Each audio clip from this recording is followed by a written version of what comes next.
Middle east में America, Israel और Iran के बीच चल रहे युद्ध से भारत का दूर दूर तक कोई वास्ता नहीं है, लेकिन इसकी कीमत हर भारतवासी को चुकानी पड़ रही है। जो आशंकाएं थीं वह सच साबित हो रही हैं। घरेलू गैस के दाम बढ़ चुके हैं। गुजरात में 100 से अधिक फैक्ट्रियां प्रोपेन गैस की कमी के चलते ठप हो गई हैं। देश भर में अफवाह है कि जल्द ही डीजल पेट्रोल पर भी संकट आएगा।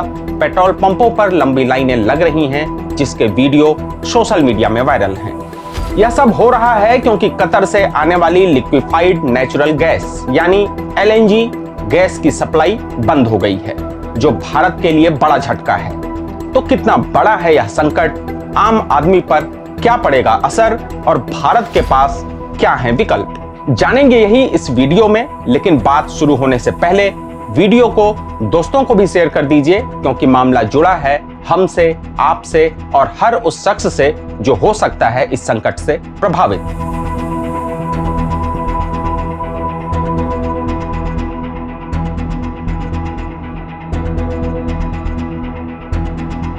नमस्कार, मेरा नाम है अरुण पांडे। मिडिल ईस्ट में युद्ध की वजह से कतर की गैस फैक्ट्रियों पर ड्रोन अटैक हुए। कतर एनर्जी, जो दुनिया की सबसे बड़ी LNG बनाने वाली कंपनी है, उसने अपनी प्रोडक्शन बंद कर दी है। इससे रात लफान जैसे बड़े प्लांट प्रभावित हुए हैं, जहां कोई बड़ा नुकसान तो नहीं हुआ है, लेकिन सुरक्षा कारणों से यह सब बंद करना पड़ा। कतर एनर्जी ने इसे फोर्स मेजोर घोषित किया है, मतलब कि वो अपने कॉन्ट्रैक्ट पूरे नहीं कर पाएंगे, क्योंकि ये उनके कंट्रोल से बाहर की घटना है। उन्होंने कहा है कि मिलिट्री अटैक की वजह से LNG और दूसरी चीजों का प्रोडक्शन रोकना पड़ा। भारत की कंपनी गेल को 4 मार्च से सप्लाई 0 कर दी गई है और पेट्रोनेट LNG ने भी अपने कस्टमर को नोटिस दे दिया है। कतर भारत का सबसे बड़ा LNG सप्लायर है। सालाना करीब 8.5 से 10 मिलियन टन LNG भारत को भेजता है, जो हमारे कुल LNG इंपोर्ट का 40 से 45% है। भारत हर साल करीब 27 मिलियन टन LNG इंपोर्ट करता है और इसमें से ज्यादातर हिस्सा कतर से ही आता है। ये गैस मुख्य रूप से पावर प्लांट में यूज होती है, बिजली बनाने के लिए, फर्टिलाइजर फैक्ट्रियों में, इंडस्ट्री में जैसे सिरेमिक और टाइल्स बनाने में, CNG गाड़ियों में और घरों में PNG या LPG के रूप में कुकिंग के लिए इस्तेमाल होता है। मतलब ये गैस हमारे रोजमर्रा की जिंदगी से जुड़ी हुई है, बिजली बनाने से लेकर खाना बनाने तक।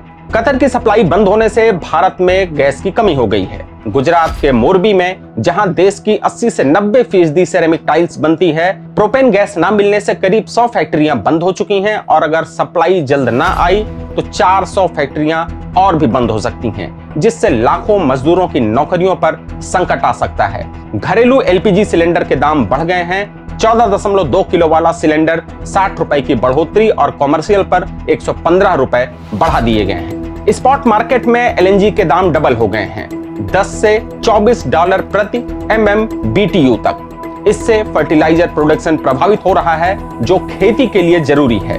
अगर ये लंबा चला तो खाद महंगी हो सकती है और फसलें प्रभावित हो सकती हैं। पावर प्लांट्स में गैस कम होने से बिजली कटौती हो सकती है। कुल मिलाकर ये ऊर्जा संकट बहुत बड़ा है, क्योंकि हमारी 50% से ज्यादा गैस इंपोर्ट की जाती है और मिडिल ईस्ट से 85% आती है। अब इसका असर देखिए। CNG और PNG महंगे हो सकते हैं, मतलब ऑटो, बस या कार चलाना महंगा हो सकता है। घरेलू सिलेंडर पहले ही महंगा हो चुका है। इंडस्ट्री बंद होने से सामान भी महंगे हो सकते हैं, जैसे टाइल्स या सिरेमिक। फर्टिलाइजर महंगे होने से फल सब्जी के दाम बढ़ेंगे। अगर बिजली कटौती हुई तो रोज की जिंदगी भी प्रभावित होगी। लेकिन इन सब संकट के बीच भारत के पास क्या है विकल्प? खबरें हैं कि भारत दूसरे देशों से LNG खरीदने की कोशिश कर रहा है, जैसे अमेरिका, ऑस्ट्रेलिया, कनाडा, नॉर्वे या रूस से। लेकिन ये विकल्प महंगे हैं, क्योंकि स्पॉट मार्केट में दाम ऊंचे हो चुके हैं और शिपिंग कॉस्ट भी डबल हो गई है। साथ ही इंश्योरेंस भी महंगा हो रहा है।